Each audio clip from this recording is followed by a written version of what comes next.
서로 다를 수 있는 생각, 모두 좋을 수 있는 태도. 일하는 사람을 위한 비즈니스 캐주얼 토크 생각의 미감을 시작합니다. 안녕하세요. 생각의 미감 호스트를 맡은 저는 북스톤의 강기택 과장입니다. 생각의 미감 세 번째 대화 주제는 건축가와 셰프의 여름휴가법인데요. 오늘의 게스트로 건축가의 공간 일기를 쓴 작가이자 달콤한 연구년을 보내고 계신 홍익대 건축도시대학 조성익 교수님, 그리고 찍고 쓰고 요리하는 기자 출신 셰프이자 스페인식 타파스 와인바 어라우즈를 운영하고 계신 장준우 셰프님을 모셨습니다. 반갑습니다. 반갑습니다. 네, 와주셔서 감사드립니다. 네, 저희가 지금 목요일 오전이고요. 지금 대표님 방, 저희의 차고라고 할 수 있는 대표님 방에서 녹음을 진행을 하고 있고, 바로 옆에서는 저희 북스톤 멤버들이 열심히 책을 만들고 있는 그런 목요일 오전의 상황이고요. 그래서 조금의 소음이 발생할 수 있다는 점은 미리 청취자분들께 양해를 좀 구해보고 시작해보면 좋을 것 같습니다. 저희 청취자분들을 위해서 교수님과 셰프님 각각 이제 인사말 부탁드리고 싶은데요. 먼저 교수님 먼저 부탁드릴게요. 네, 안녕하세요. 조성익입니다. 홍익대학교 건축도시대학의 교수로 있고요. 건축가이기도 하고 또 북스톤과 함께 책을 낸 저자이기도 합니다. 팟캐스트 1위를 할 것 같은 야망에 있는 네, 생각의 미감에 초대해 주셔서 감사합니다. 반갑습니다. 네, 안녕하세요. 저는 장준우고요. 네, 장진우 아니고 박준우 아니고 장준우입니다. 네. 요리하고 글 쓰고 있는 일을 하고 있고요. 저는 좀 출신 성분이 좀 남달라가지고 전형적인 셰프는 아니지만 그래도 좀 여행에서 뭔가 좀 영감을 얻고 있고 그런 걸 좀 음식으로 풀어내는 일을 좀 하고 있습니다. 네, 반갑습니다. 네, 반갑습니다. 역시 출신 성분이라는 말을 또 요리를 하시니까 그런 용어를 써주셨고요. 네. 두 분은 혹시 서로 아시는 사이일까요? 구면이실까요? 저희는 구면이죠. 네, 가게도 오시고 제가 또 책을 읽었는데 너무 매료돼가지고 제가 자칭 또 자처해서 팬이 되는 또 역할을 하고 있습니다. 얼마 전에 또 짧은 여름 휴가라고 해야 할까요? 봄 네. 휴가라고 해야 될까요? 다녀오셨는데 교수님 책을 또 읽으면서 다녀오셨다고. 아, 네, 제가 원래 그 휴가를 가면 책을 항상 가지고 다니는데 이번에 조금 뉴질랜드에 갔을 때는 좀 안 들고 갔어요. 근데 너무 좀 아쉬운 거예요. 그래서 이번에 교토를 또 가게 됐는데 뭘 가지고 갈까 고민을 하다가 아침 또 교수님과의 또 팟캐스트를 앞두고 있어가지고 사실 제가 한국에서 한번 책을 읽었거든요. 근데 분명히 이제 되게 좋은 내용이고 흥미로웠다라는 정도 인식만 가지고 다시 가서 봤는데 너무 재밌는 거예요. 그래서 공간이 달라지면 또 이 책 내용도 달라지는구나 좀 알 수 있어가지고 너무 재밌게 읽었습니다. 훈훈하게 지금 서로 소개를 해주는데 플레이버 보이, 플레이버 보이. 네, 장준우 셰프님의 별명이자 네. 저서 네, 저도 아주 맞습니다. 재밌게 읽었고 또 저랑 비슷하게 여행 좋아하시고 또 아, 여행에서 요리의 영감도 얻으시는 그렇죠. 것 네. 같아서 네, 너무 반갑습니다. 함께 출연하게 돼서 네. 아주 영광입니다. 지금 교수님의 어떤 이 아우라가 교수님이 진행하는 라디오에 제가 초대된 것 같은 맞아요. 네, 너무 그런 멋있으신데요? 느낌이 들고 네. 있습니다. 네. 빈티지하고 되게 클래식한 이런 느낌도 좀 드는데요. 처음에 이제 건축가라는 직업을 갖게 되신 계기가 좀 궁금해요. 고등학교 2학년 때 저희는 문과 이과를 결정을 해야 되는데요. 굉장히 그때 고민이 많이 됐어요. 저는 수학도 웬만큼 좋아하고 또 책 읽는 것도 좋아하고 문과적 성향도 있고 이과적 성향도 있거든요. 근데 건축을 하시는 저희 작은 아버님이 제 얘기를 들으시더니 문과 이과 다 할 수 있는 게 건축가다. 그래서 사실은 선택을 했는데 네. 맞는 말이더라고요.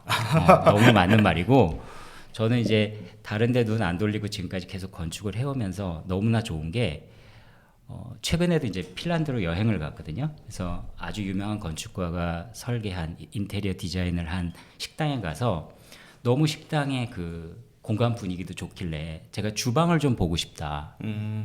그러면서 이제 제가 마패처럼 딱 들이미는 말이 나 건축가야. 그럼 보여줍니다. 그게 전 세계 통용이 돼요. 따로 증빙 필요가 없나요? 빙빙 필요 없고 네. 나 건축가인데 그러면 이제 어떻게 되냐면 자기 공간 다 보여주고 네. 하소연이 시작됩니다. 맞아요. 아 여기 이거 동선 잘못 짰는데 어떻게 생각하시냐고. 그래서 저는 이제 여러분들이 일반적으로 가볼 수 있는 곳을 넘어가는 곳까지 그러네요. 볼 수 있는 게 건축가의 아주 좋은 점이죠. 요리사라도 해도 보여줘요. 네. 네. 대신 그렇죠. 이제 요리사라고 하면 이제 주방을 좀 치우기 시작하죠.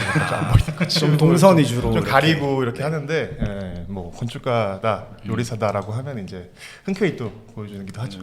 교수님은 이제 다른 데 눈 안 돌리고 외길 파셨다고 하셨는데 셰프님은 네. 저의 40 인생을 좀 회고를 해보자면 정말 온갖 한눈 파는데 이제 열정이 있는 또 인생이었던 것 같아요.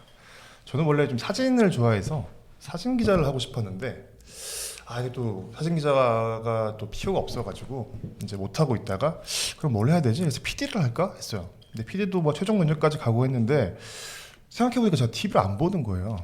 진짜 TV를 안 보는데 내가 TV가 네. 사라지기 전부터 TV를 네. 그래서 나는 그래서 왜 이러고 있지 생각을 하다가 이제 뭐 공부한 게 또 언론고시라 가지고 제가 신문과를 나와가지고 그럼 뭘 하자다가 이제 기자를 해볼까 해서 이제 기자가 됐었어요. 사진 기자가 아닌 네, 사진 기자 아닌 팬 기자를 했는데 네. 또 하다 보니까 또 여러 가지 또 일도 있고 좀 안 맞다. 사람 만나는 게 좀 너무 힘들고 그래가지고 뭘 하면 행복할까 고민하다가 이제 요리를 제가 취미로 했는데 이게 제가 하루 종일 이제 하루를 공들여가지고 기사를 써도 이제 누가 보든지 아니면 뭐 악플이 달리든지 악플 달리면 다행이에요. 거의 무플로 이제 사라져 버리니까 내가 온전히 하루를 투자했는데 아무도 행복하게 해주지 않구나라고 생각을 했는데 요리를 하면 사실 먹는 사람 한 명은 이렇게 좀 행복한 모습을 또 보잖아요. 또 거기에 또 빠져가지고 나이 먹기 전에 좀 요리를 한번 해보자. 그래서 이탈리아 유학을 가게 됐죠.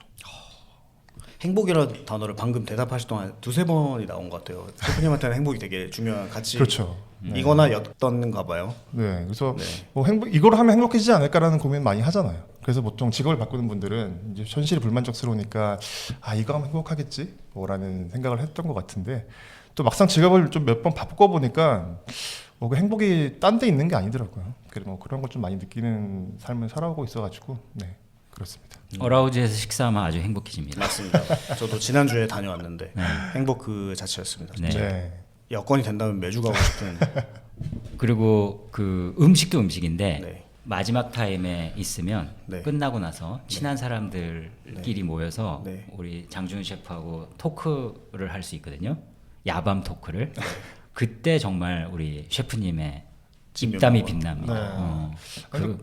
저는 근데 그런 것 같아요. 그러니까 저도 막 음식을 공부하면서 많이 식당도 가보고 이렇게 했는데 결과적으로는 우리가 어떤 식당에 가서 좀 좋음을 느끼고 이렇게 만족을 느낄까 싶으면 그러니까 어느 공간에 가서 내가 그냥 지불한 돈만큼의 뭔가를 받아오는 느낌보다는 그냥 어떤 환대받은 느낌 이런 게 좋았거든요. 그래서 저도 좀 제 공간을 좀 너무 상업적인 느낌보다는 제 공간에 누군가를 초대하는 느낌으로 이렇게 하는 거라서 그냥 뭐 필요하시면 다 드리고 같이 얘기하고 떠들고 마시는 뭐 그런 경험들이 좋아서 그렇게 하고 있어요. 그래서 오히려 처음에 그 공간을 구축하실 때 그런 관계 형성까지 목적에 두고 그런 오픈바 형태로 디자인하신 건가요? 맞아요. 제가 이렇게 막 온갖 이제 유럽인을 많이 돌아다니면서 죄송합니다. 네, 천천히 하셔도 됩니다. 네. 뭔가 유럽을 돌아다니면서 역시 소규모의 식당은 바 형태가 제일 최고구나. 그래서 이제 바 형태가 소통을 해야 결국에는 만족감을 얻는 거니까라는 걸 했는데 그렇게 세팅을 했죠. 실제로도 이제 성공적이었고. 근데 이제 관가한 게 있었죠. 제가 아인데 내향형이 내향형이구나. 저를 이렇게 간과를 한 거죠. 공간만 생각을 하고 그래가지고 조금 뭐 힘들었지만 그래도 좀 적응이 돼가지고 열심히 하고 있습니다. MBTI에서도 사실 외향, 내향이 맨 앞자리에 있지 않습니까? 그걸 간과하셨던 거군요. 교수님은 외향형이실까요? 네, 극외향입니다. 그거예요. MBTI가 뭐세요? ENTJ입니다. ENTJ. 네. 그 스티브 잡스랑 아돌프 히틀러가 ENTJ죠. 그 겸사하면 하단에 이렇게 나오는. 네. 그러면은 건축 설계하실 때 임하실 때 외향형이신 것만큼 그런 공간에서 이루어지는 관계, 형성 이런 것들도 많이 건축에 디자인이 되고 설계되시는 걸로 알고 있는데 그런 것들은 처음에 배울 때부터 그렇게 탑재가 됐던 걸까요? 아니면 건축가가 되면서 나는 이런 설계를 기반해야겠다 이렇게 다지게 되신 건지 그런 게 좀 궁금해요. 이 건축가 직업이 제가 잘 보니까 오래 살아야 잘하는 직업이에요. 어떤 장수를 해야 잘하는 직업이고 힘만 있으면 점점 더 잘하게 되는 것 같거든요. 힘이라는 거는 어떤 어떤 체력적인 힘이라든가 나이가 들어서도 그래서 실제로 많은 유명 건축가들, 세계적인 건축가들의 명작이 70대에도 나오고 80대에도 나오는 경우가 많습니다. 지금 뭐 여러분 다 아시는 안도다도도 꽤 연세가 많고요. 뭐 프랭크 로이드 라이트라든가 이런 건축가들 나이가 다 많은데 어떻게 보면 우리 삶을 이해하면 이해할수록 잘하게 되는 거죠. 그리고 경험이 많으면 많을수록. 저도 사실은 뭐 사람들이 연결돼야 된다던가 이웃이 있어야 된다던가 이런 거 하등 별로 생각 많이 안 하던 사람이었거든요. 어떻게 보면 개인주의자고 그렇게 자라났으니까. 근데 이 건축을 하면 할수록 제 건축의 목표, 공간을 왜 만드냐라고 했을 때 어라우즈 같은 식당을 만들던 아니면 이런 지금 우리가 있는 북스턴 사무실을 만들던 개인이 일하게 하는 거는 그렇게 어렵지 않은데요. 효율적으로 일하게 하는 공간을 만드는 건 그리 어려운 일이 아닌데 정말 눈빛이 통하고 셰프님하고 손님들하고 얘기하게 만드는 그런 공간 만드는 게 진짜 어렵더라고요. 케미스트리를 일으키는 게 그 무드가 조금이라도 바뀌면 사실 말수가 적어지는 게 사람이니까. 맞아요. 네. 요리도 업력이 쌓일수록 더 맛이 풍부해진다고 생각하시나요? 그런 것 같아요. 근데 뭐 꼭 비단 뭐 건축이나 요리에만 적용되는 얘기는 아닌 것 같고 이것도 뭐 약간 오래 살아남아서 강하다 뭐 이런 느낌인 건가요? 그래서 요리도 조금 보면 이제 그런 거죠. 왜 피카소가 처음에는 데생이나 이런 거 막 그림이나 이런 거 엄청 잘 그렸잖아요. 점점 갈수록 이제 좀 단순해지는 것처럼 뭐 건축도 그런 것 같아요. 요리도 어떤 오래 하신 분들 보면 뭔가 되게 더 화려해지고 되게 이런 거보다 굉장히 뭔가 미니멀해지는 좀 경향이 좀 있거든요. 그래서 그런 거 보면 이제 핵심이 뭔지 알고 있는 거는 뭐 물론 어릴 때도 그런 걸 할 수 있지만 뭔가 내가 경험이 쌓여서 내가 몸에 축적돼 가지고 이걸 좀 발휘하는 거는 분명히 시간이 필요한 일이다라는 걸 조금 좀 보는 것 같아요. 어떤 정수 같은 네. 게 나오려면 시간이 필요한 거겠네요. 어떤 영역에서 건축도 그렇지 않나요? 네. 미니멀한 게 조금 뭔가 나이 드신 건축가분들의 특징이라고 보면 좀 무리일까요? 예술적인 부분이 있고 또 굉장히 실용적인 부분이 같이 있으니까 그 두 가지에 대한 이해가 넓어진다 그렇게 생각을 해요. 하여간 오래 버티고 오래 잘 살아야 대가가 된다. 대가의 조건으로. 맞아요. 네. 지금 살아남는다라는 거에 대해서 저희 이 생각에 비가면 비즈니스 캐주얼 토크로서 지금 이제 3회 녹음하고 있지만 1회, 2회 나와주셨던 분들도 사실 다 각 업계에서 잔뼈가 굵고 살아남은 분들인데요. 두 분은 그러면 이 살아남았다라는 건 저는 일단 그 업계에서 그 바운더리에서 프로가 됐다라고 인식할 수 있을 것 같은데 셰프님은 본인이 이제 경로를 이제 변경하신 입장에서 네. 나는 요리사로서 언제 프로가 됐다라고 자각을 하시게 됐는지. 근데 저는 사실 솔직히 말씀드리면 어제 제가 너무 부끄러워요. 그냥 계속 뭔가 제가 지금 식당을 어떻게 제가 뭔가 완성된 스킬이 있어가지고 식당을 내가 준비됐어 식당을 요리하지라고 연 게 아니라 정말 그 코로나 때 좀 어찌 할 수 없어가지고 식당을 열면서 하면서 배워가자라는 느낌으로 했는데 지금 생각해보면 그때 요리가 더 뭐 좋았다는 분도 있는데 제가 생각해보면 너무 뭔가 좀 너무 어깨에 힘이 너무 들어가 있고 막 너무 오버하는 느낌이었다면 지금은 조금 더 편하게는 하고 있는데 그래도 조금 뭔가 나 오늘 진짜 잘했어라는 생각이 조금 저한테는 좀 덜 드는 것 같아가지고 그래서 조금 내가 진짜 프로라고 할 수 있나라는 생각이 조금 아직까지는 아직까지는 있는 것 같아요. 네. 그 한 10년은 해야 되지 않을까요? 10년. 네. 그 외향형이신 교수님은 언제부터 본인이 이제 나는 프로라고 할 수 있을 것이다. 나는 프로다. 네. 제가 처음에 설계 사무실 초짜로 입사를 해서 지금 여러분도 아시는 건물인데 당시에는 이제 남서울 역사라고 그랬는데 광명역사, KTX 광명역사 설계팀에 들어갔습니다. 오. 서울 도착하기 전에 약간 이렇게 맞아요, 뭐 맞아요. 많이 내리는 역 있죠? 네. 그죠. 저 내려봤습니다. 제가 설계팀이었어요. 저 내리고 타봤습니다. 그러셨구나. 멋있죠. 네. 제가 그 팀에서 이제 설계를 처음 시작을 하면서 이제 너무 자랑스러운 거예요. 당시에 KTX가 이제 생겼으니까. 근데 재밌는 거는 자기가 그린 도면 오른쪽 아래에 자기 이름을 써놨습니다. 작성자 조성익. 그 다음에 이거를 이제 한번 이렇게 확인하는 확인자 우리 소장님 이렇게 이름이 들어가서 저는 이게 너무 신기한 거예요. 드디어 내 이름이 건물에 공식적으로 남는구나. 근데 이상하게 주변 과장님들 이런 분들 보니까 자기 이름을 잘 안 써넣어요. 이니셜로 써놓고 그거 알고 봤더니 건물에 문제가 생겼을 때 나중에 구속된다는 거예요. 소송당하고 구속돼갖고 그러네요. 네. 이니셜로만 쓴대요. 맞아. 그게 맞는 말인지는 잘 모르겠는데 저도 그 얘기를 들으니까 덜컥 겁은 나더라고요. 그러나 저는 이제 당당하게 네. 이름을 써넣어서 사실은 그 아주 미미하지만 재료 마감표라고 거의 초반에 초짜한테만 시키는 거 있거든요. 화장실 마감 상세도 이런 거. 네. 거기에 이제 제 이름이 들어가 있고요. 여러분들 광명역에서 지나가실 때 기둥 색깔을 보시면 완전 백색이 아니라 약간 그레이가 들어간 백색이거든요. 제가 골랐습니다. 다음에 가면 또 확인해봐야겠네요. 그냥 확인해 보지 마세요. 안 하셔도 되는데 하여간 그럴 때 뭔가 하여간 자기 이름이 나올 때 그러니까 사실 이 일이라는 게 우리가 회사에서 모든 일을 하면 주인이 없는 일을 하게 되는 경우가 많죠. 맞습니다. 이걸 누가 했냐고 했을 때 이거 관 과장이 한 것도 같고 맞아요. 내가 한 것도 같고 우리가 같이 한 거 아니야? 이러는데 어떻게 보면 적어도 재료 마감표에는 내 이름이 남았을 때 자기 이름을 걸고 할 때 프로가 됐구나 내가. 사람은 자고로 네. 자기 이름을. 맞아요. 네. 저도 예전에 기자 때 첫 그 바이라인 달릴 때는 아마 모든 기자분들은 기억할 거예요. 기사의 첫 바이라인을 이제 단독으로 나올 때가 이제 있는데 그 감동이 좀 있죠. 그 기사의 뭐 질을 떠나서 내 이름이 바뀌어서 뭔가 나왔구나. 뭐 그런 기분. 네. 그때 이제 이름 바뀌는 것도 이름 바뀌는 것이 겠거니와 내가 스스로 좀 당당하고 이제 내 이름이 맨 앞에 달릴 때 이럴 때 이제 그럼 프로가 된다라고 할 수가 있겠네요. 그렇죠. 우린 대부분 익명으로 일을 하니까요. 익명으로 살아가고 익명으로 일을 하고 어떤 성취에 대해서 저건 내가 한 거야라고 주장하기가 쉽지 않은 조직에서 일을 하게 되는데 건축가로서 아무리 작은 일이라도 자기가 했다. 그리고 누군가가 얘기해 줬을 때 과장님이 저거는 조성이게 한 거야라고 했을 때 그 기쁨이 가장 크더라고요. 초짜일 때 특히.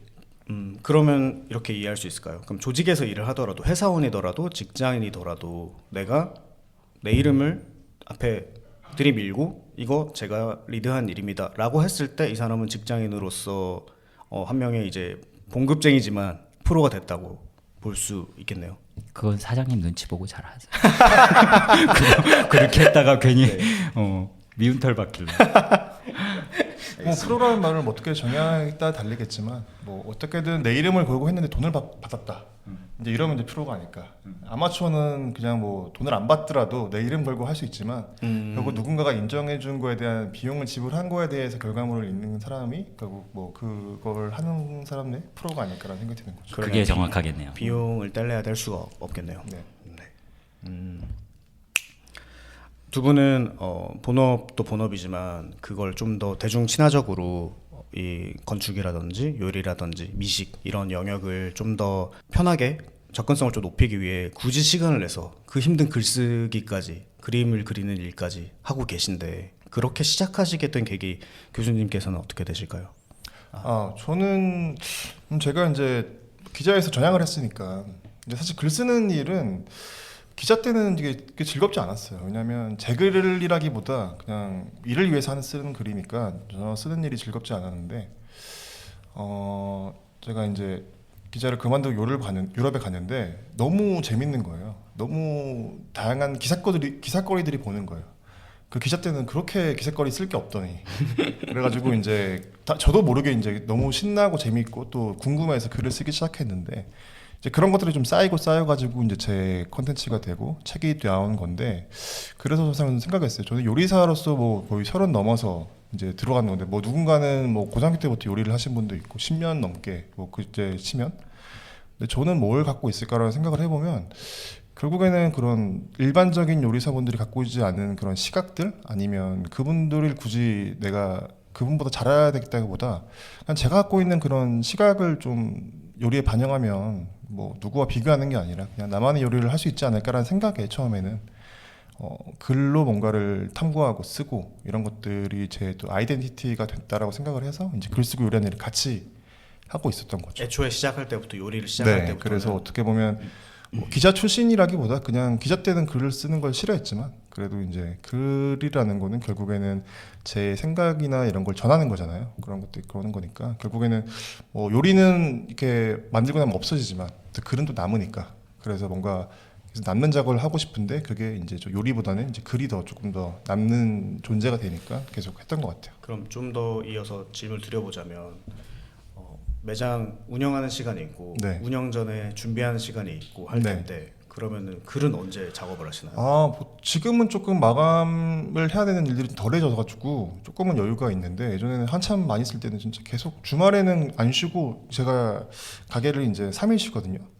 근데 가게를 쉬면 사람들이 3일 쉬고 되게 좋겠다. 4일만 일하고 너무 좋겠다 하는데 그 3일 동안 제가 노는 게 아니거든요. 또 취재하러 가고 어디는 가는 거라고 생각을 좀 하기 때문에 이제 그런 시간들 쪼개서 계속 있었던 것 같아요. 그래서 쪼개서 그냥 밤에 잠 안 자고 원래 또 글은 또 마감이 시키잖아요. 그럼요. 전날 밤에 밤새 가면서 이제 글 쓰고 뭐 그런 것들을 거의 한 7, 8년 넘게 한 것 같아요. 교수님은 네. 네. 글을 쓰는 이유, 글을 쓰는 뭐 작법과 이런 것들 좀 궁금합니다. 글 작업도 하는 이유. 세계적인 건축가 헤르조그 앤 듀무롱이라는 건축가가 있어요. 그 사람이 아주 건축의 업에 대해서 아주 멋진 정의를 했는데 제약의 비즈니스 오브 리스트릭션이라고 건축을 얘기했어요. 클라이언트는 이렇게 해달라 그러고 땅값은 너무 비싸고 기후도 제약을 주고 건축가가 만드는 건물은 그 제약을 어떻게 역이용해서 멋진 걸로 만드느냐 그거거든요. 그래서 제약의 비즈니스라는 말을 했는데 사실은 저도 제 작업을 해보니까 그 온갖 제약과 싸우다가 소진하는 경우도 있고 어떤 프로젝트는 근데 글쓰기나 지금 스케치하기 이런 거는 노 제약 노 리스트릭션 제 멋대로 해도 되고 사실 건축가들 중에 그래서 그림 그리는 사람 꽤 많거든요. 스티븐 홀이라는 세계적인 건축가는 수채화를 아주 잘 그리고요. 일본의 건축가 구마겐코는 제가 들은 바로는 비행기만 타면 글을 쓴대요. 그러니까 그 제약이 없이 마음껏 이제 자기 목소리를 내볼 수 있는 매체 이것들이 사실은 대표적인 게 글쓰기와 그림 그리기죠. 진짜 백지인 거네요.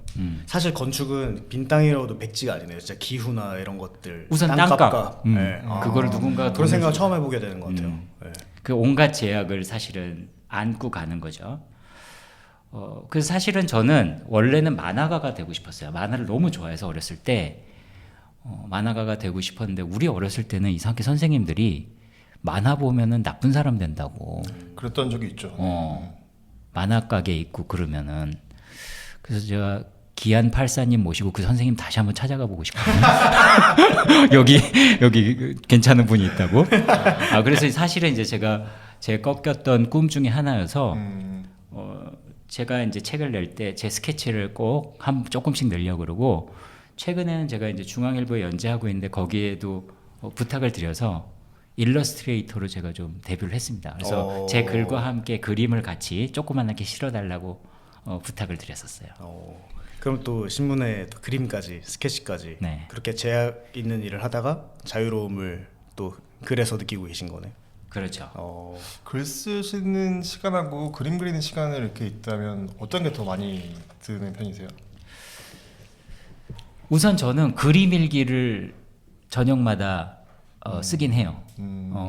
네. 그래서 이제 일기를 그냥 보통 텍스트로만 쓰시는 분들이 있는데 저는 한번 다들 시도를 해보시면 어떨까 하는 것 중에 우리가 초딩 때 쓰던 그림 일기가 딱 그거였죠. 종이를 반으로 나눠서 위쪽에다가 그림? 있었던 일을 그리고 밑에다가 이제 오늘은으로 시작하게 해서 그 그림에 대한 해설을 달잖아요. 맞아요. 사실은 그림을 보통은 먼저 그리고 맞아요. 그 다음에 있었던 일을 서사로 쓰는 거를 나중에 하는데 똑같은 거를 합니다. 요새도 거의 매일 하는 것 같아요. 근데 확실히 텍스트만 있는 것보다 이미지가 같이 있는 게 저도 이제 저 취재를 하는데 이렇게 글을 쓰거나 녹음하진 않거든요.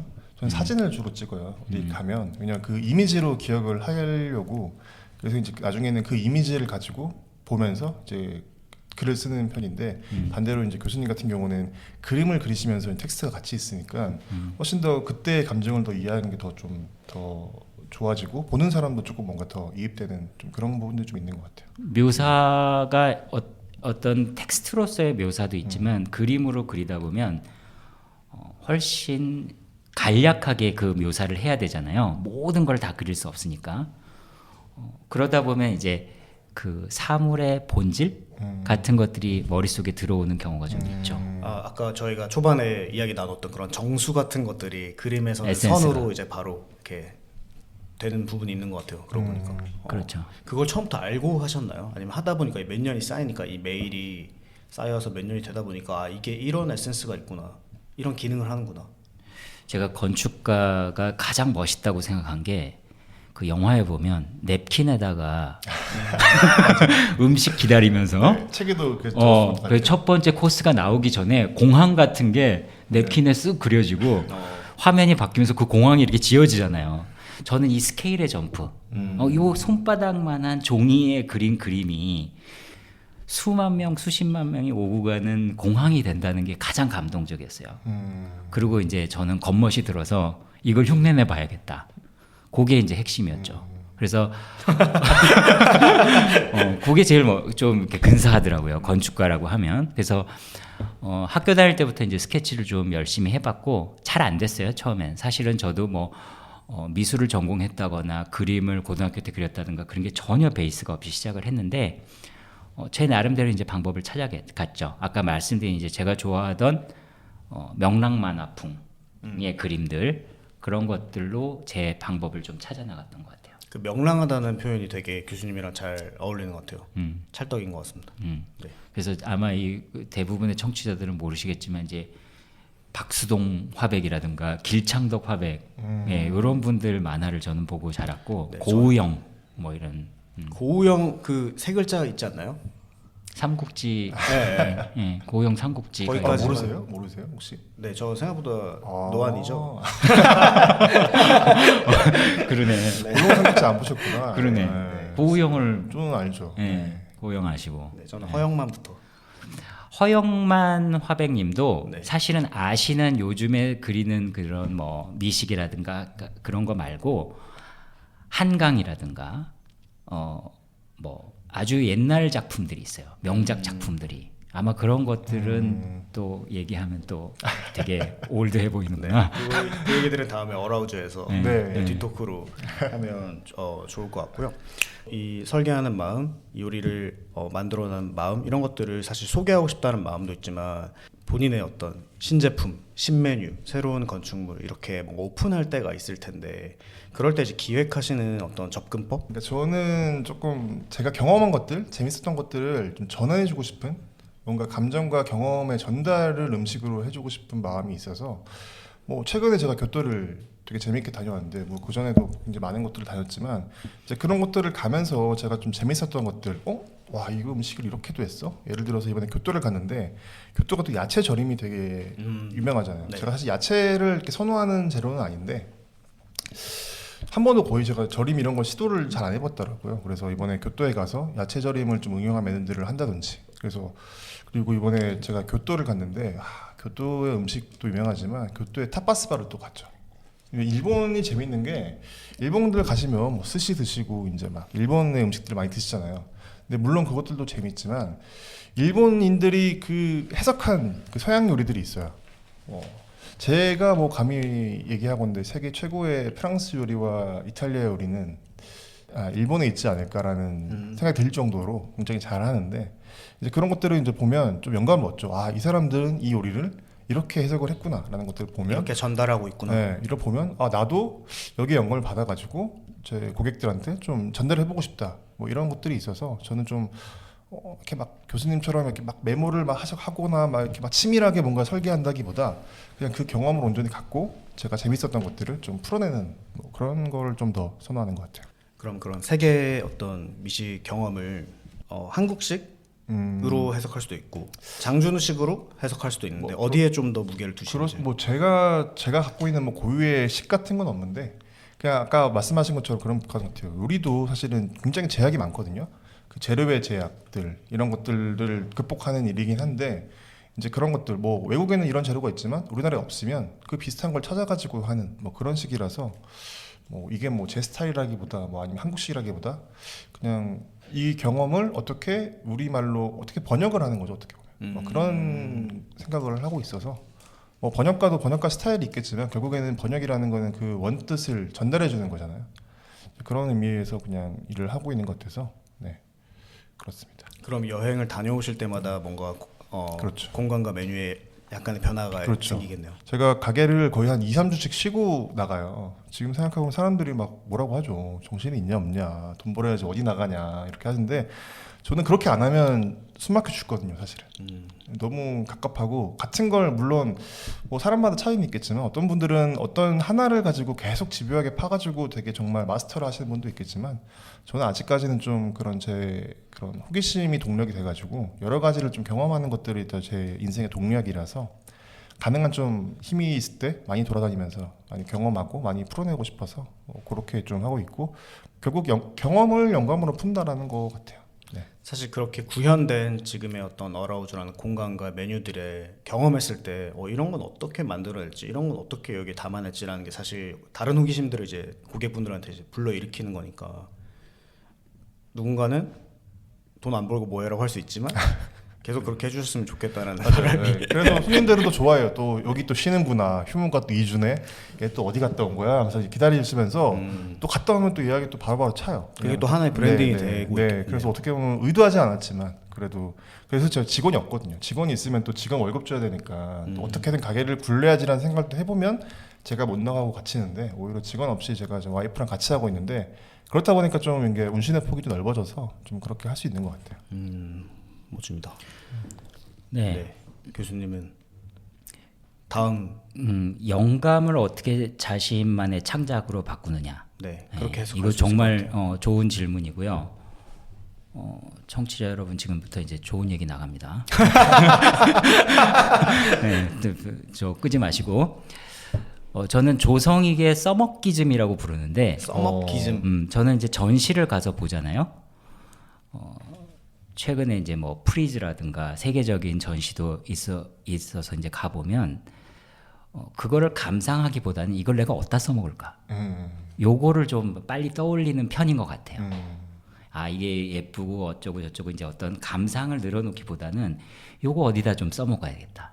요 색깔 어디다 좀 써먹어야겠다. 요 디테일 어디다 좀 써먹어야겠다. 그런 게 조금 빨리 떠오르는 편입니다. 예를 들면 그 미나 페르호넨이라는 또 그 일본의 패브릭 디자이너가 템버린스라는 어떤 패턴을 개발을 해서 유명한 디자이너인데요. 이제 그런 걸 보면 조성익 패턴을 빨리 개발해갖고 돈 좀 벌어봐야겠다. 저 아이디어 자체 발상에 대한 네, 그렇죠. 그러니까 그 형식은 뭐 스케치도 하고 개념화도 하고 하지만 결국은 그 사람이 저걸 한 이유가 뭘까? 그리고 저 사람이 그렇게 이름이 남고 저 패턴이 사람들 사이에서 화제가 되는 게 뭘까를 잘 생각해 보시면 강 과장님 패턴도 하나 개발이 돼야 되고요. 그러네요. 장준우 패턴도 하나 개발해 볼 만하고 조성익 패턴도 유행주 시켜 볼 만하고 그런 거잖아요. 그러니까 당장 그렇게 안 되더라도 거기서 얻은 지식을 영감을 어떻게든지 내 걸로 빨리 바꿔보려고 하는 거. 괜찮죠? 여기서 괜찮고요. 여기서는 그러면 바꿔본다라는 것보다 빨리 바꾼다는 게 되게 또 중요한 포인트일까요? 그렇습니다. 네, 맞는 말씀이에요. 한 과장님 말씀이 맞는데 사실은 우리가 어떤 것 지금 너무 입력값이 많은 사회에 살고 있거든요. 유튜브를 틀면 맞아요. 지식이 쏟아지고 맞아요. 새로운 뭐 요리법도 있고 건축법도 너무 있고 많죠. 너무 많아요. 그걸 전부 사실 입력 초과의 시대에 살고 있고요. 사실 이 출력할 시간이 드뭅니다. 사실 여행 한 번만 갔다 와도 온갖 아이디어가 다 떠오르잖아요. 네. 이거를 사실은 실행을 해보기 전에는 자기화됐다라고 할 수 없겠죠. 요리도 마찬가지인 것 같아요. 저도 이제 인스타 이런 거 보면 정말 수많은 전 세계의 그 요리사들이 각각의 그 막 요리법들이 다 알려주거든요. 보면 다 오 이렇게도 하는데 사실은 이제 아까 말씀 주신 것처럼 너무 과잉인 거예요. 그러니까 너무 손쉽게 뭔가 정보가 많으니까 어느 하나도 내게 안 되는 보고 이해는 하고 혹하지만 근데 이제 여행을 가면 되게 좀 제한된 걸 보잖아요. 그 공간에서 내가 마주하는 하나를 보는 거잖아요. 그러니까 오히려 더 관심이 더 가지게 되고 이거를 해볼까? 제가 수많은 야채절임 레시피 영상을 봤지만 어느 하나 내가 그냥 재밌네 한번 언젠가 해봐야지 생각을 했지. 이번에 교토 가서 야채절임과 제가 단둘이 독대를 하면서 이제 이걸 음미하니까 너무 해보고 싶은 거예요. 근데 그런 것 같아요. 사람들이 여행 왜 가지? 여행 굳이 왜 가요? 뭐 영상으로 다 나오고 유튜브 보면 되죠 하는데 사실은 이제 그런 정보들 남들이 떠나오신 정보보다 내가 겪는 그런 정보들에 대한 영감이 더 큰 것 같고 그래서 그래야 결국 내 영감이 되고 내게 뭔가 될 수 있는 뭔가 실행력이 생기는 것 같아요. 경험의 자기화 이게 맞아. 써먹기즘의 핵심인 것 같아요. 맞아. 써먹기즘. 네. 써먹기 좀 한동안 맴돌 것 같은 그런 키워드네요. 교수님께서는 사실 학교에서도 그렇지만 사무소에서도 같이 일을 하고 따라와주는 팔로우하는 분들 학생들이라든지 직원분들이 있을 텐데 교수님은 리더십은 어떻게 운영하고 계신지 좀 궁금해요. 제가 이상적으로 생각하는 조직의 모습은 야구팀이에요.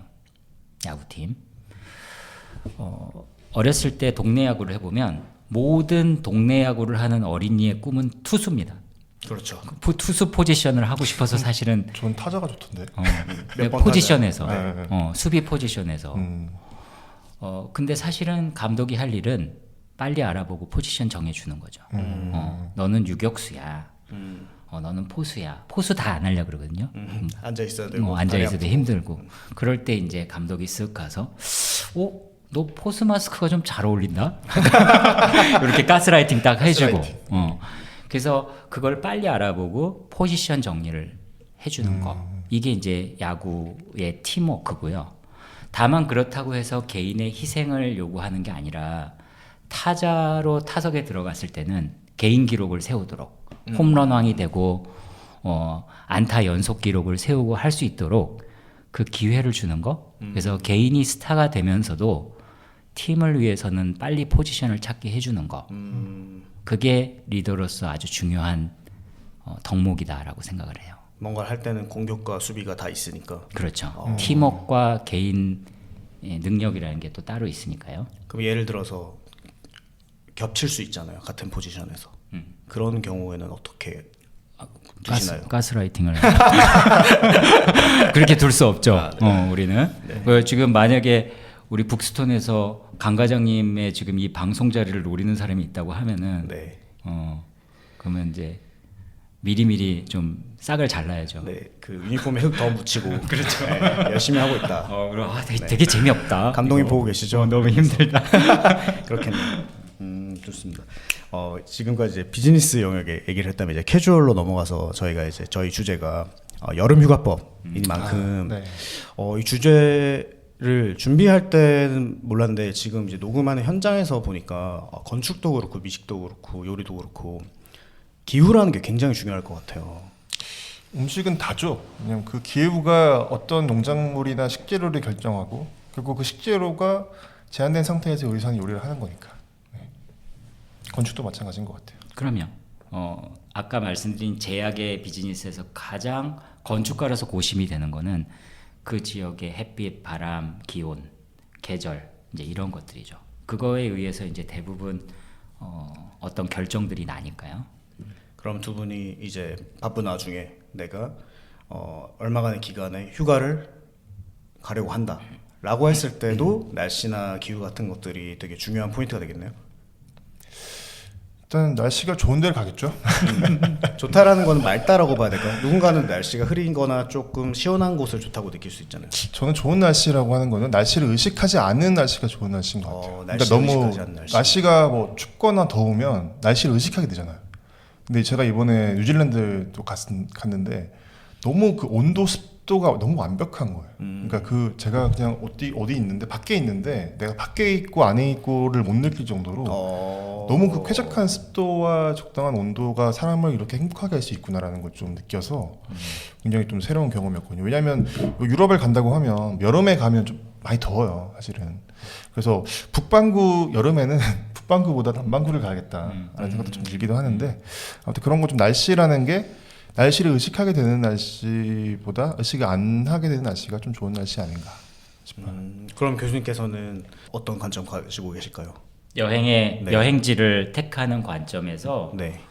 저는 요즘은 좀 한 나라를 제대로 보는 거를 하고 있어요. 그러니까 예전에는 유럽 몇 개국을 쫙 돌았었는데 말씀하셨듯이 그 나라의 문화, 기후, 음식 그런 것들을 한 번에 좀 흡수를 하려면 요번엔 영국, 요번엔 이탈리아, 요번엔 모로코 이런 식으로 한 번에 한 나라씩 선택과 집중을 해서. 네 그렇게 가면서 거기에 있는 사람들도 좀 보고 음식도 맛보고 그러고 여행을 하고 있죠.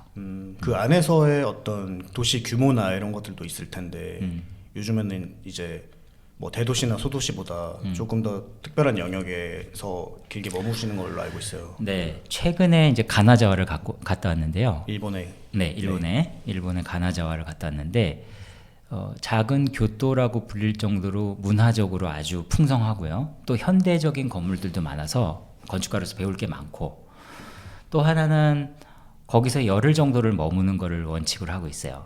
네, 그런 여행을 좀 해보고 있어요. 그래야 발견되는 게 있더라고요. 처음에 한 3, 4일은 관광객 모드로 맞아요. 열심히 보러 다니고요. 그 다음에 이제 쓱 어디 바 같은 데 가서 단골 밥집 같은 걸 물어봅니다. 그러면 처음에는 이제 관광객용 밥집을 가르쳐 주다가 아이 그런데 말고 너 데이트할 때 어디 가? 이렇게 물어보면 이제 자기 단골집을 얘기해 주거든요. 그래서 그런 데를 가보고 일반적인 사람들이 일상 속에서 가는 도서관, 그다음에 회사, 심지어 저는 건축사무소도 지도에서 한번 찾아가 본 적이 있거든요. 이제 이런 일들을 하면서 의외의 만남도 생기고 새로운 생각도 하게 되고요. 맞아요. 여행 난이도라는 관점에서 교수님께서는 건축을 좋아한다면 그 난이도를 상중하로 나눠서 여행지를 지금 즉석에서 좀 추천해 주실 수도 있을까요? 네. 우선 모든 도시의 어머니 이탈리아를 가야죠. 모든 건축가 도시의 부모님이죠, 거기가. 일단 이탈리아를 추천합니다. 네. 그 난이도가 매우 낮고요. 또 우선은 맛있는 음식이 너무 많고. 우리 장준 셰프님도 사실은 공부도 거기서 하시고 네. 또 일도 거기서 하셨지만 그렇고요. 조금 난이도를 높이자면 저는 이제 최근에 제가 갔다 온 북아프리카, 모로코 여기는 이제 아랍의 색채가 유럽으로 넘어가면서 만들어진 새로운 형태의 건축들이 아직도 남아 있으니까 그리고 도시도 동쪽에서 넘어온 문화가 만들어낸 아주 독특한 도시들이 많이 있어서 북아프리카 쪽을 또 권해드려요. 그러니까 지중해를 중심으로 위쪽으로 한번 가고 아래쪽으로 한번 가면 되겠네요. 네. 네. 상도 있을까요? 상은 어디려나? 교수님 입장에서 여긴 더 탐구해봐야 되겠는데 이번으로 안 되겠는데 이런 곳이 제가 있을까? 숙제처럼 갖고 있는 게 이 남미인데요. 네. 하도 가면은 총 맞는다고 자꾸. 그래서 제가 최근에 멕시코 갔다 왔거든요. 네. 멕시코는 뭐 중미긴 하지만 멕시코도 건축적으로 굉장히 의미 있는 나라더라고요. 그렇죠. 네. 되게 유명한 건축가도 많으시고 네. 그래서 가보셨어요 혹시? 저는 몇 군데, 몇 나라만 가봤고 전반적으로 멕시코나 브라질을 전부 이렇게 훑은 적은 없어요. 멕시코 정말 저도 이제 건축에 관심은 있는데 이렇게 막 찾아다니고 이러다기보다 그냥 봤는데 유명한 건축물이야 이렇게 보는 정도인데 멕시코도 굉장히 건축적으로 유명하다고 들어가지고 굉장히 재밌을 것 같아요. 멕시코가 좀 상이 아닐까. 근데 멕시코 갔는데 생각보다 그렇게 막 우리가 막 걱정하는 것만큼 뭐 물론 위험할 그렇죠. 수도 있겠지만 네. 뭐 저는 뭐 인도도 혼자 갔다 온 사람이니까 좀 위험에 대해서는 조금 감도가 낮긴 한데 그래도 뭐 관광객들 많이 다니고 하니까 좀 이렇게 안전해서 너무 이렇게 겁먹을 필요는 없을 것 같아요. 셰프님 정도 되면 아무도 안 건드릴 것 같은데 포스가 또 있으셔가지고 그렇더라고요. 네. 나는 좀 건드릴 것 같고. 저도요. 소매치기 한 번도 안 당했어요. 전 달리기가 빨라요. 그 이탈리아에서 요리를 이제 배우는 것까지 시작을 하셨던 걸까요, 그러면? 네, 그죠. 이탈리아를 가는 이유는 일단 제일 쌌고 학비가 뭐 프랑스 너무 비싸고 영국은 더 비싸고 그럼 요리 학교에 가신 거죠? 요리 학교가 이제 이탈리아 요리가 좀 싸기도 하고 또 파스타를 모르겠어요. 지금 순간에 저한테 그때 돌아간다고 하면 지금의 인프라가 있으면 안 갔을 것 같아요. 왜냐면 워낙 유튜브나 이런 데 보면 만드는 방식을 이제 잘 알려주잖아요. 근데 그때는 이렇게 좀 데이터가 별로 없어가지고 너무 궁금해가지고 간 거였거든요. 파스타를 잘 만들기 위해서. 지금은 안 만들지만 애증이 생겨서 좀 안 만들지만 아무튼 그런 거라서 아무튼 네.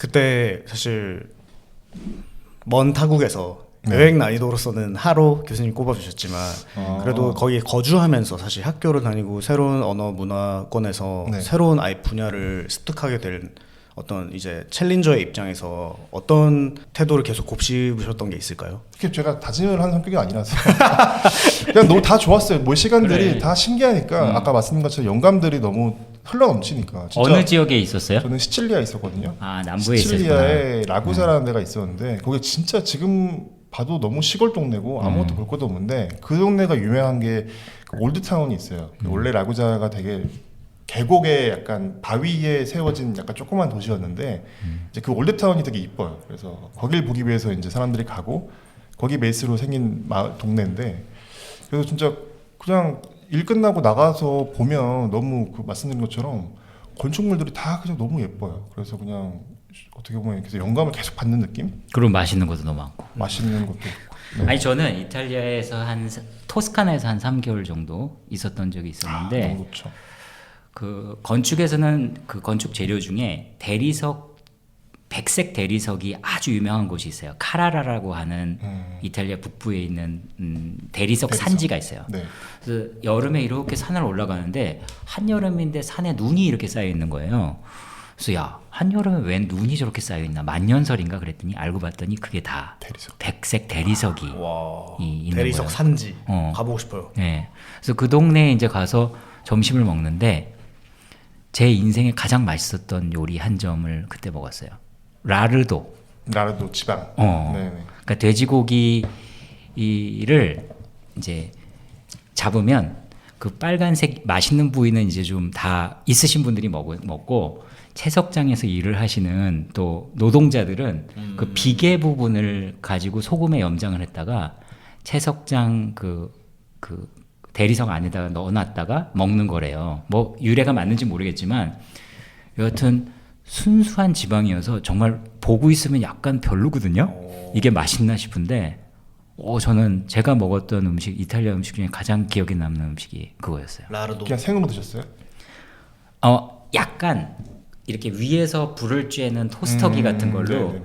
살짝 기름기를 내 갖고 먹었어요. 아, 라르도 디 콜로나타? 그러니까 보통 이제 돼지 지방은 이제 소금에 절여가지고 먹는 그 음식인데 다 이제 못 살 때 이제 만들었던 요리들 어떻게든 돼지고기를 활용해서 먹기 위해서 만든 요리인데 되게 베이컨 같은 느낌인 것 같아요. 그러니까 고기 없는 베이컨, 지방만 있는. 빨간색 부분이 없는. 네 맞아요. 네, 그래서 저도 좋아하는데 그렇습니다. 그냥 보고 있으면 혈압 상승하는. 고소하고 맛있어요. 많은 청취자분들께서 이 생각을 미간을 높여가면서 자기의 어떤 커리어 여정도 쭉쭉 이어나가고 싶은 분들이 많을 것 같아요. 그 교수님 지금 교수님이시지만 배울 때 시작하는 입장, 비기너 입장에서는 어떤 태도가 주요했었는지 그런 게 좀 궁금합니다.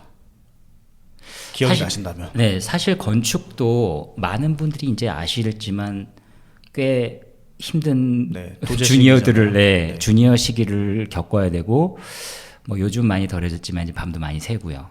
그 다음에 일도 어떻게 보면은 반복적인 일이 많아요. 근데 제가 좀 드리고 싶은 만약에 도움이 된다면 드리고 싶은 말씀은 그 혹시 수오 마사유키라는 감독 아세요? 쉐리 댄스라는 영화를 찍은 감독이. 댄스. 그러니까 어떤 중년 남자가 이렇게 야쿠쇼 쇼지 나오는 그 영화인가요? 배우는 모르겠는데 그 춤을 배우기 시작해요. 일본 영화죠. 네, 일본 네, 영화. 맞아요. 일본 영화. 그 감독인데요.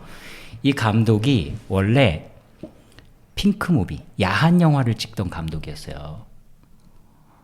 근데 일본의 그 핑크 무비는 룰이 있는데 일정 분량만 야한 부분을 채워주면 그 다음은 너 감독 마음대로 해. 이렇게 계약을 한대요.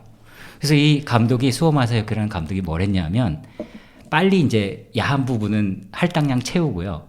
그 다음 부분은 명 감독이 만든 영화를 보고 자기 실험을 하기 시작한 거예요. 나머지 부분에다가. 그리고 끝끝내 상업 영화 쉐리 댄스로 대박을 내잖아요. 이 이야기의 교훈이 뭘까요? 할 건 하고 네가 하고 싶은 거 해라. 할 건 하고 네. 그것도 맞는 말씀이고 어떤 분야든 자기 찬스가 있을 거다. 잘 들여다보면 우리는 매일매일 반복하는 일을 하고 해야만 하고 또 돈벌이를 위해서는 하기 싫은 일도 해야 되고 밤도 새야 되고 그다음에 같은 일만 계속 하니까 지겹기도 하고 그러나 그 안에서 그 할당량을 제외하고 나면 찬스가 개인의 찬스가 있고 어떤 사람들은 그런 개인의 찬스를 이용해서 결국은 작가가 되기도 하고 감독이 되기도 하고 하는 거 아닌가. 맞아요. 좀 좋은 얘기 또 나갔네요. 네. 인용 카드에 들어가. 네, 좀 들어가서 지금 네. 지금 방송 막 좀 끄시려는 분들이 몇 명 있어갖고 좋은 아까 얘기 좀 나갔습니다. 아까 질문에 제가 뭐 이렇게 연결해서 답을 드리자면, 네네. 네, 아까 뭐 잘못 드린 것 같은데 그런 것 같아요. 어떤 마음가짐에 대한 것들인데 저도 요리의 별을 갔는데, 그러니까 한국인들 여러 명이 가요. 뭐 저도 그 중에 한 명이었고 10명 정도 가는데 그러니까 똑같이 이제 어떤 요리를 배우잖아요, 이탈리 요리를. 근데 다 이제 이탈리 요리를 처음 배우는 사람들이잖아요. 근데 각자에 다 태도가 다른 거예요. 어떤 친구들은 좀 한국에서 요리를 한 친구였어요. 근데 그 친구의 태도는 뭐냐면, 나 요리 좀 하고 왔고, 나 궁금한 건 이탈리아 본토 레시피야. 레시피만 얻어오면 돼. 난 다른 건 모르겠고. 그래서 뭐 모르겠어. 막 이런 태도의 친구가 있었고, 또 어떤 친구는 뭐 저도 그런 축이었고 다른 축이었지만, 그러니까 좀 결국에는 문화를 배우는 거잖아요. 요리법을 배우는 것도 있겠지만, 저는 이제 궁금한 것도 이 요리법이 왜 나왔는지부터 질문을 던지기 시작하면 굉장히 또 볼 것들이 많은 거예요. 왜 이탈리아 사람들은 파스타를 고기 전에 먹지? 우리들은 면을 맨 마지막에 먹는데, 뭐 이런 것부터 시작해서 어떻게 보면 뭔가 좀 질문을 던지고 더 배우려고 하고, 뭔가 그 보이는 것들 이면에 뭔가 궁금증을 가지는 사람들은 결국에는 뭔가를 더 탐구하게 되고, 그러다 보면 결국에는 시간이 지나면 그게 결국 뭔가의 자기의 철학이 되고 결과물의 차이로 나오는 것 같더라고요. 그래서 보면 저도 근데 좀 그런 태도였던 것 같아요. 제가 뭐 새로운 걸 배우러 왔으니까 최대한 열린 마음으로 많이 보자라는 그런 태도들, 그런 걸 좀 계속 주요하게 돼서 그런 태도 때문에 결국에는 좀 호기심이 나왔던 것 같은데. 그럼 네. 이를테면은 꼭 해외나 가지 않더라도 사실 어떤 조직의 새로운 조직에도 조직 문화가 있을 거고, 혼자 일을 해도 프리랜서 문화가 있을 거고 한데, 그런 문화를 배우려는 열린 마음이 주요하다라고 그렇죠. 네. 말씀할 수 있겠네요. 나 이거 알고 있어, 뭐 아는 건데, 이런 태도면 좀 뭔가 배우는 게 없겠죠. 네. 근데 저도 마찬가지로 여행을 하도 많이 다니니까 어떨 때는 또 오만해지는 순간들이 있어요. 나 이거 아는 건데 뭐 또 봐야 돼? 뭐 이렇게 느낌이 한데, 또 막상 또 보면 또 다른 느낌이 들고 이런 거라서 계속 좀 그런 마음들, 뭔가 새로 뭔가 좀 받아들이는 마음이 좀 중요한 거 아닌가 싶어요. 그런 관점에서 일하는 영역에서 두 분의 어떤 마인드를 좀 열어준 재료가 있다면. 건축은 재료가 감성을 만드는데 아주 중요한 역할을 해요. 그 얼마 전에 무슨 파티가 하나 있었는데 제니가 거기 파티에서 식사도 하고 하는데 그 장면이 있었는데, 남들은 제니를 볼 때 저는 이제 그 공간의 재료를 보거든요. 재미가 아니라 재료를. 안도 다다오가 지은 아마도 많이 아시는 뮤지엄 산이라는 원주에 있는 거기에요. 거기서 파티를 하더라고요. 안도 다다오 혹시 아시는 분들은 많이 보셨지만 노출 콘크리트의 시인이죠. 그렇죠. 아주 감성적인 노출 콘크리트로 아주 시적인 공간을 만들어내는 걸로 유명한데, 우리나라에서 뮤지엄 산을 지을 때는 이상하게도 돌을 썼어요. 그것도 한국에서 나오는 돌을. 그게 아마 파주석인가 하는 약간 핑크와 옐로우가 좀 섞인 그런 돌일 텐데, 그 돌의 감성이 아주 좋죠. 물성이 아주 좋죠. 그래서 분위기를 만들어내는데 굉장히 중요한 재료가 역할을 하고요. 그 제니만 보지 마시고 재료를 봐라. 아, 이거 좀 아재 개그다. 그런 것도 그냥 아는 만큼 보이는 게 다르네요, 확실히.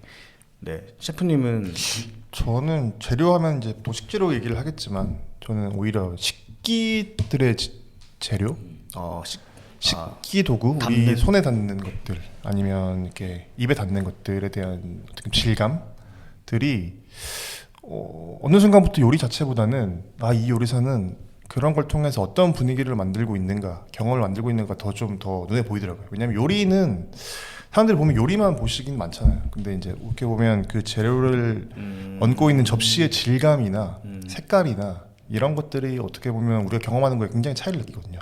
우리 계란 후라이만 아니면 뭐 소세지 같은 거를 하얀 접시에 놓는 거랑 굉장히 그러네요. 매트하고 돌 질감의 뭔가 그 플레이트에 놓은 거면 완전히 다른 요리로 되거든요. 이제 그런 것처럼 뭐 그런 것들을 좀 어떻게 보면 영감을 재료보다는 오히려 그런 경험을 주는 요소들, 인테리어도 물론 있겠지만 되게 중요한 관점인 것 같아요. 네. 건축에서는 예를 들어서 잘 지어놨는데 주변 건물들이 맞아요. 안 받쳐주면 그런 거라고 저는 이해가 지금 돼. 네. 그렇네요. 그 맥락하고 같이 가는 거니까요. 그래서 이제 사실은 건축을 어느 정도 하고 나서 저 역시도 관심이 가는 게 이제 도시 전체의 모습이거든요. 그 도시가 가진 이미지, 지금 우리가 여행을 가면 하면 취리히는 취리히라는 이미지가 하나가 박히고요. 뉴욕이면 뉴욕이라는 이미지가 다 박히고, 그 이미지를 만들어내는 것도 관심을 가지게 되죠, 점점. 그 교수님의 여러 사랑방들이 있겠지만 그 중에 하나가 이제 어라우즈가 있을 테고 네. 또 다른 사랑방이 또 있을까요? 서울에서? 요새 제가 재밌는 기사를 하나 읽었어요. 브루터스라는 잡지에서 읽었는데 그 카페의 다음 버전이 뭘까 이거가 특집 기사로 나왔어요. 그러니까 뭐 보통 뭐 제1의 웨이브, 제3의 웨이브 그래서 뭐 스타벅스가 나와서 이탈리아 카페를 흉내내고 뭐 이런다 그러잖아요. 근데 그 기사에 의하면 이제 다음 나와야 될 카페는 일부러 멋있게 안 만드는 거래요. 그래서 일상적으로 매일매일 가도 뭐가 눈에 걸리는 게 없게 부담을 안 주게. 그래서 저는 제가 지금 사무실 하고 있는 서교동 근처에 그런 카페가 한 두어 군데 있어요. 버드라는 카페랑 버드커피라는 카페랑 패클리라는 카페가 있는데 거기가 제 중요한 0,0,0이에요. 거기서 이제 주말을 아침을 시작을 보통 하죠. 교수님을 직접 만나고 싶은 분들은 주말에 네. 아침에 그것으로 가면 되겠네요. 셰프님은 본인의 공간을 운영하고 계시지만 네. 그 3일 쉬실 때는 어디로 훌쩍 저는- 가시는지. 네. 저는 사실은 가고 싶은데 좀 시간이 잘 안 돼서 못 가는데 뭐 취재를 빙자해서 간다거나 이렇게 하시나요? 그러면? 취재를 빙자해서 가죠. 네. 제가 그러는데 최근에 이제 좀 좋아하는 공간은 그 약수동에 그 제가 봤을 때 끝판왕이 있어요. 그 이자카야인데 제가 알려드려도 되나? 저만 알고 싶은데 물론 유명해가지고 뭐 아시는 분 다 아시는데 그 니쿠노 쿄리라는 데가 있어요. 이름 좀 어려워. 니쿠노 쿄오리. 리쿠노 쿄리. 네, 거기가 그냥 어떻게 보면 야끼니쿠 팔고 하는 곳인데 제가 그 공간의 좋음은 뭘까? 갈 때마다 너무 좋았거든요. 근데 음식도 너무 좋은데 굉장히 뭐랄까 모든 게 다 설계를 잘 한 것 같아요. 이제 그러니까 뭐 이게 좀 직관적으로 설명하기 좀 그런데 그 요리하시는 분이 형제가 하시는데 형분이 이제 접객을 하시고 이제 동생분이 요리를 하시고 이제 다른 직원들이 있는데 적당히 볼 수 있는 것들이 있으면서 또 가려질 건 가려지면서 그것도 굉장히 유쾌하게 또 유쾌하면서 되게 절제되면서 요리를 하는 모습을 보면서도 그 적절한 조도와 그 적절한 기문들과 이런 것들이 다 그냥 기분이 좋은 거예요. 그냥 거기 가면 기분이 좋아지는 공간. 뭐 그런 점이라서 아마 좀 뭐 음식도 음식이지만 저는 공간을 좀 느끼면서 뭔가 즐거움을 느끼고 싶은 분들한테 추천드리는 공간이기도 해요. 혹시 두 분이 뭐 롤모델이랄까요?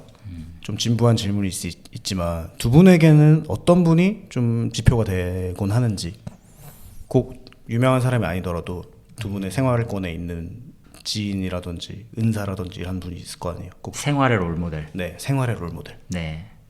그러니까 일의 롤모델은 너무 많고요. 사실은 건축가들이나 특히 저는 교육도 하니까 교육자라든가 이런 사람들이 있지만 생활의 롤모델 그게 아주 좋은 질문인 것 같아요. 제가 재작년쯤에 이제 모로코로 여행을 갔었어요. 근데 모로코 사막을 좀 가야 되니까 그 운전을 해줄 수 있는 분을 하나를 고용을 했거든요. 그래서 2박 3일 동안 그분이랑 같이 그분이 안내를 해주고 운전도 해주고 그래서 제가 가보고 싶은 건축물들을 다 가보고 나서 다시 이제 마라케시로 대도시로 돌아오는 길에 제가 이제 옆에 타와서 이 얘기 저 얘기 하다가 이제 너 퇴근이다. 고생 많았다. 나 데리고 다니냐고. 지금 이제 오늘 저녁엔 뭐 할 거야? 그랬더니 집에 가서 샤워하고 면도한 다음에 가장 좋은 옷을 입고 모로코 카페에서 친구들이랑 민트티를 마시면서 수다를 떨 거래요. 그래서 왜 그러냐 그랬더니 자기네들은 모로코에 진짜로 실제로 가보면 저녁에 그런 사람들이 남자들이 쭉 앉아까지 남자들끼리 수다를 떨고 있거든요. 그래서 저는 뭐가 재밌나 했더니 이유는 뭐냐면 하루 동안 쌓인 부정적인 감정들을 다 대화를 통해서 털어낼 수 있다 이런 얘기를 하더라고요. 그래서 저는 이거를 좀 나도 해야겠구나.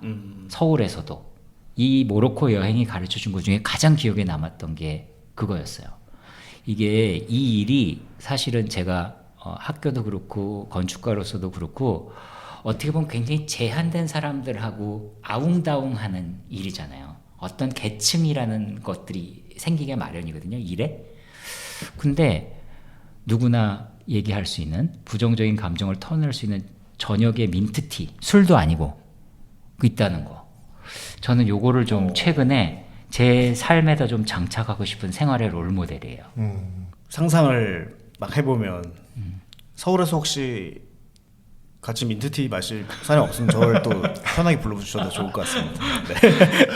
또 막상 그렇게 얘기하니까 할까 말까 싶네. 면도는 저녁에 꼭 네. 퇴근 후에. 네, 하고요. 아닙니다. 진짜로 그런 것 같아요. 그래서 저녁에 와하하하 웃으면서 술이 취하지 않은 상태에서 이렇게 대화를 나누는 경험, 뭐 회식이라든가 이런 게 아니라 그런 걸 점점 많은 사람들이 좀 필요로 하고 있지 않나? 그런 생각도 좀 해봤고요. 셰프님 혹시 있으실까요? 생활의 롤 모델이. 저는 생활의 롤모델이라기보다 그냥 제가 갖고 있던 고민들을 제가 한국일보에 그 셰프님들 만나서 인터뷰를 하는 거 연재를 하고 있거든요. 네, 맞습니다. 그러다 보니까 이제 굉장히 다양한 그 셰프님들을 만나서 얘기를 듣는데 그런 것 같아요. 그러니까 좀 뭔가 내가 갖고 있는 고민들을 각자의 다 스타일대로 다 푸시는 거예요. 그래서 저 롤모델이라기보다 되게 닮고 싶다라고 느꼈던 분들이 뭐 다 좋았지만 지금 딱 기억에 남는 분은 그 성북동에 좀 아시는 분 아실 거예요. 카레라는 곳이 있어요. 카레집 이름이 카레예요. 거기 운영하시는 분이 이제 여자분 사장님이 계시고 이제 어머님이랑 둘이서 같이 하시는데 제가 예전에 성북동 살았을 때 오픈한 걸 봤었거든요. 근데 잊고 있다가 거의 한 7, 8년 넘게 뭐 찾다가 보니까 계속 있는 거예요. 그래서 이제 만나서 했는데 작은 가게 저희가 지금 작은 가게를 운영하고 있잖아요. 이게 다 비슷한데 이 가게를 운영하다 보면 여러 가지 애로사항들이 많이 생기는데 작은 가게가 잘 돼요. 그 이유는 작은 가게이기 때문에 잘 돼요. 근데 이제 운영하는 사람 입장에서는 잘 되니까 조금 더 뭔가 확장하고 싶은 마음이 생기고 아니면 뭔가 더 하고 싶은 마음이 생기고 이렇게 하다 보면 직원도 바쁘니까 직원도 쓰게 되고 이렇게 하다 보면 작은 가게의 매력을 잃어버리게 되거든요.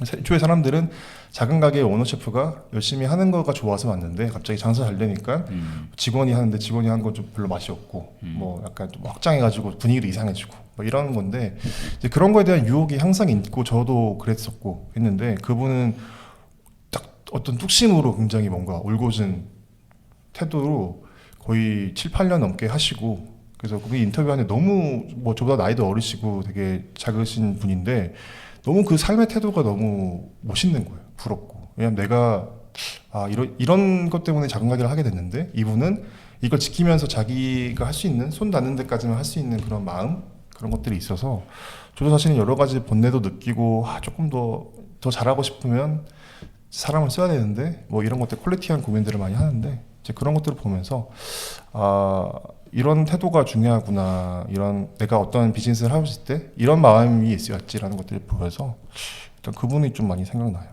셰프님 오늘 녹음하는 동안 말씀해주신 가게들이 다 본인도 이제 와이프 분이랑 하시고 형제가 하는 가게. 맞아요. 네, 네. 그런 작은 가게들을 좀 자주 다니시다 보니까 아무래도 그 운영하는 주체분들이 가족인 네. 경우가 많겠죠. 근데 아무래도 그런 거죠. 뭐 어떤 식당에 갔는데 나 돈 벌겠어 그냥 모르겠고 적당히 이쁘게 해가지고 사람들 좋아하는 메뉴 하고 돈 벌겠어라는 식당은 좀 가보면 누가 얘기하지 않아도 매력이 없거든요.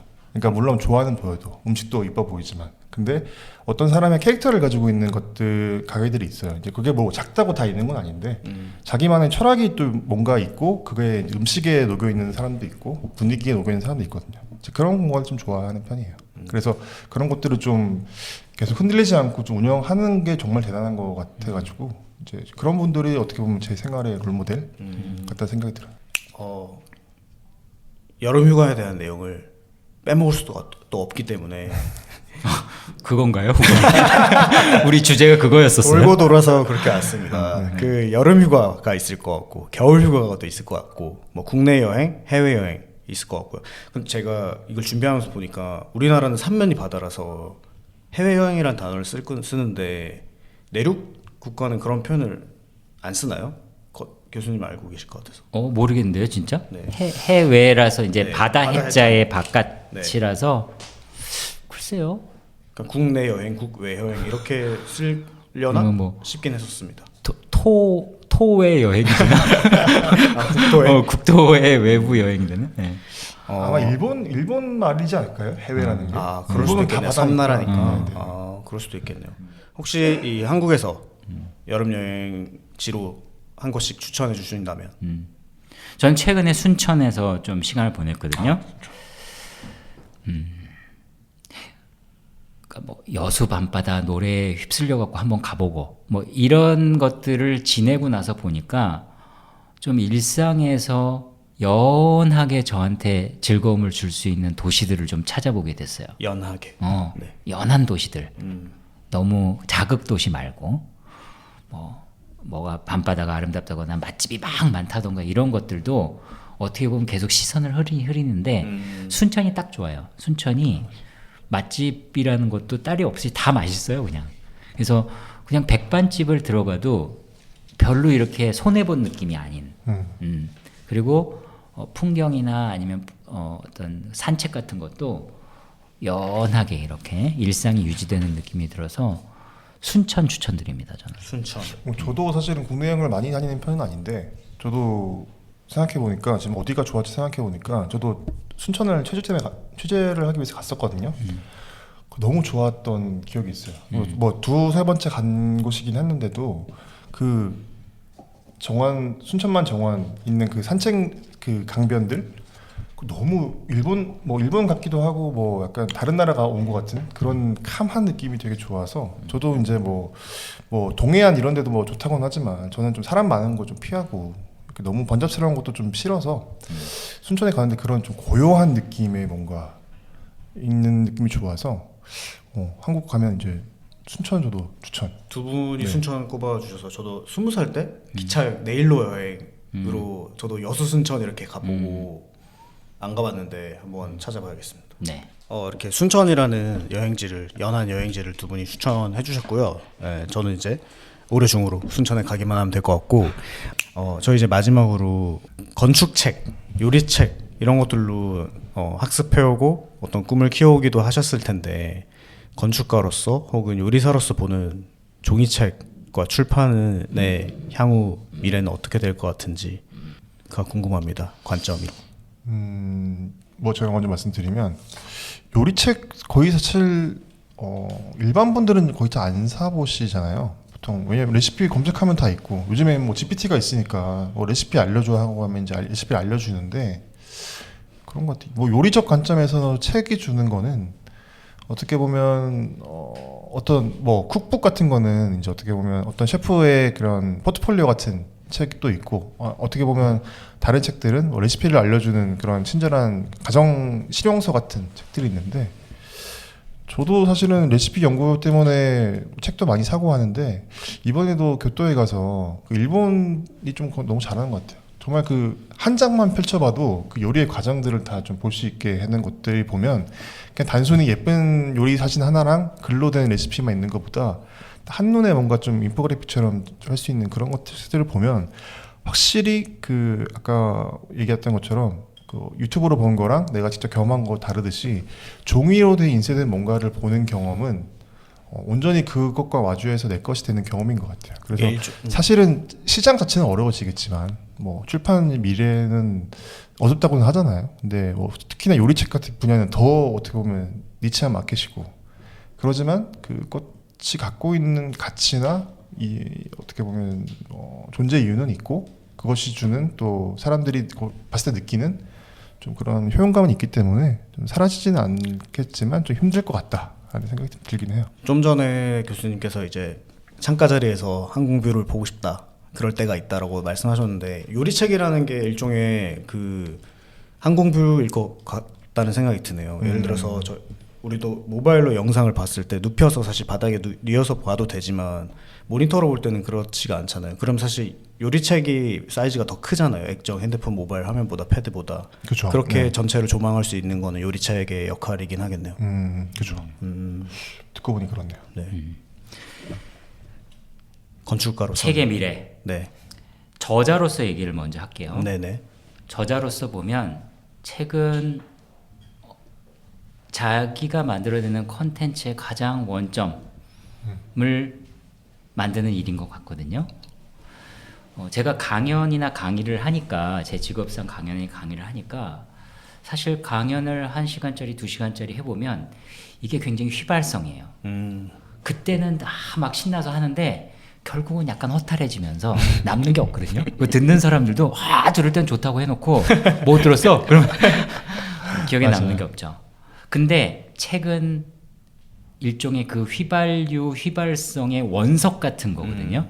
이게 이제 소스가 딱 돼서 석유 화학 제품이 될지 개솔린이 될지 이제 그거는 아직 모르는 그 원석을 만드는 일이라 저자로서는 굉장히 그게 가치 있는 일일 것 같고요.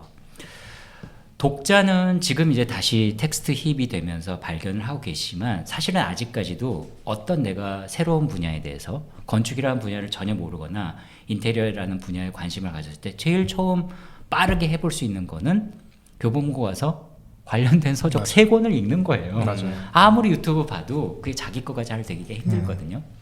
굉장히 빠른 길이다, 이 텍스트가. 출판사 관점에서 제가 모르긴 몰라도 사실은 이제 새 장이 열리고 있는 것 같아요. 이 책을 내시는 출판사가 말하자면 컨텐츠 전환기 같은 역할을 한다.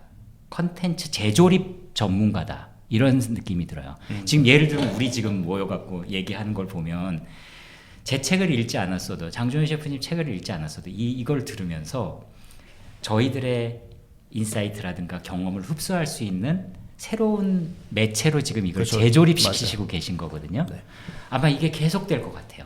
재조립의 영역이 더 커질 수 있고 다만 거기 원점에 책이 없으면 굉장히 휘발성이 강한 메시지만 내야 되니까 책을 일단 내놓고 요거를 쇼츠로도 재조립하고 요거를 전시로도 뭐 재조립하고 이럴 수 있는 게 출판사가 아닌가. 출판의 미래는 밝다 이런 얘기인가? 그 좀 제가 최근에 본 드라마 중에 그 지옥에 떨어집니다라는 드라마가 있어요. 저희 회사에서도 요즘 화제가 네, 되고 네, 있는 뭐 드라마. 다 정주행을 다 했는데 네. 거기에 이제 그 점설가 뭐 어떻게 보면 사기꾼이라고 나오는 그 점술가도 제일 먼저 하는 게 일단은 어설프게 점성을 공부해서 책을 먼저 내요. 그런 다음에 책을 내고 전국을 돌면서 본인이 셀프로 홍보를 하는 거예요. 강연을 자기 사비로 해요. 그러면 독자들이 저 사람 유명한 사람이니까 강연하겠지 생각하잖아요. 근데 그렇게 어떻게 보면 인기를 얻어가지고 50만 부를 팔았다는 거예요. 좀 그걸 보고 좀 대단하다. 근데 지금 21세기 지금 2026년에 한국에서도 책이 무슨 의미냐라고 하면 결국에는 그런 것 같아요. 그러니까 내 생각을 어떻게 보면 휘발되는 거 컨텐츠가 아니라 뭐 박제된 영감, 뭐 콘텐츠라고 볼 수 있잖아요. 그런 것처럼 어떻게 보면 내 명함이 되고 내 지식의 어떤 일부가 되는 거니까 이제 그런 것들을 통해서 나를 좀 더 홍보할 수 있는 그런 여력이 생기는 게 결국 책인 것 같아요. 저는 건축가나 셰프가 아닌 입장에서 독자로서만 접근을 해보자면 이사를 다닐 때 가장 무거운 것들 중에 하나가 책이기도 하잖아요. 그래서 책을 정리하는 어떤 시기도 뭐 덜어 존재하는데 건축책이나 요리책 저는 사실 많이 가지고 있어요. 왜냐하면 그걸 가지고 있다라는 기분이 되게 좋고요. 그렇죠. 누군가 집에 놀러 왔을 때 이런 책이 있다면서 펼쳐 보이기도 넓고 그리고 그 텍스트보다 덜 부담스럽기도 하고 화려한 매력적인 이미지로 다 놓여 있잖아요. 그 책들 펼치면 안에는. 그리고 실제로 저는 요리를 집에서 많이 해서 먹는데 그럴 때 많이 참고하기도 하고 여러 권이 이제 요리책이 꽂혀 있는데 그 기쁨 같은 것들이 있어서 오히려 텍스트북보다는 훨씬 더 사실 더 오래 더 소장하게 되는 것 같아요. 물론 전체 어떤 시장의 책은 뭐 좋게 보기 어려운 실정이긴 하지만 오히려 이렇게 그런 설계가 돼 있고 크게 조망할 수 있고 전체를 볼 수 있는 그런 책들은 책으로서 좀 더 소장 가치가 높아지지 않을까라는 생각이 저는 좀 두 분의 말씀 듣고 나니까 드는 것 같네요. 네. 오늘 저희 이제 평일 오전에 또 긴 시간 이렇게 함께 해주셨는데 소감이 어떠신지 좀 궁금합니다. 생각의 미감에 참여해주신 소감 간략히 듣고 마무리하겠습니다. 소감은 우리 강 과장님은 출판 팟캐스트계의 유재석이다. 방송 진출해도 된다. 목소리도 너무 좋으시고 아주 진행력이 우수하셔갖고 즐거웠고요. 그리고 딴 것보다 이 남자 셋의 수다에 제가 끼어들 수 있어서 아주 좋았는데, 왜냐하면 또 장준현 셰프님하고 제가 건축과 요리라는 거가 의외로 대화를 맞춰보니까 아주 기가 막히게 찰떡궁합이네요. 저도 느끼고 있었습니다. 기획에 아주 감탄했습니다. 두 분이 또 너무 좋은 태도로 임해주셔가지고 저도 너무 즐거웠습니다. 1위를 꼭 했습니다. 네. 우리 이 장준 셰프님과 저는 약간 한 달에 한 번 정도는 고정으로 나와도 너무 좋은데요? 또 욕심과 포부를 또 네. 고정을 좀 노려보고 싶다. 적극적으로 또 논의해 보도록 하겠습니다. 네. 감사합니다. 네, 셰프님. 네, 저도 뭐 워낙 또 책도 좋아하기도 하고 건축가님 쓴 이제 책도 너무 좋아하기도 하는데 좀 많은 부분들이 닮아 있고 고민하는 지점들이 좀 다 비슷했구나라는 지점이 좀 흥미로웠고, 네, 그래서 좋은 건축을 하는 것과 좋은 요리를 만드는 거는 결국에는 같은 일이고, 물론 또 좋은 글을 쓰고 또 좋은 책을 만드는 것도 어떻게 보면 같은 일이 아닌가라는 걸 좀 많이 배울 수 있어가지고, 물론 뭐 앞에도 나왔던 생각의 미가 많이 좀 들었지만 앞으로 나올 컨텐츠들도 조금 그런 것들을 내가 혼자 일하고 있고 혼자 고민하는 게 아니구나라는 걸 좀 위로를 받는 좀 그런 시간이었던 것 같아요. 네, 감사합니다. 저희가 저희 페이지 하단에 두 분의 작업물들, 건축, 미식 관련된 작업물들 확인하실 수 있는 링크도 넣어드릴 거니까요. 청취 경험을 좀 더 확장해 보시면 좋을 것 같고요. 그렇게 이제 생각의 미감을 좀 더 높이는 시간 되시길 바라면서 오늘 마무리하면 좋을 것 같습니다. 생각의 미감 3화는 여기서 마무리하고요. 저는 2주 뒤에 또 생각의 미감을 높일 대화를 준비해서 오겠습니다. 지금까지 호스트 강기택 과장이었습니다. 감사합니다.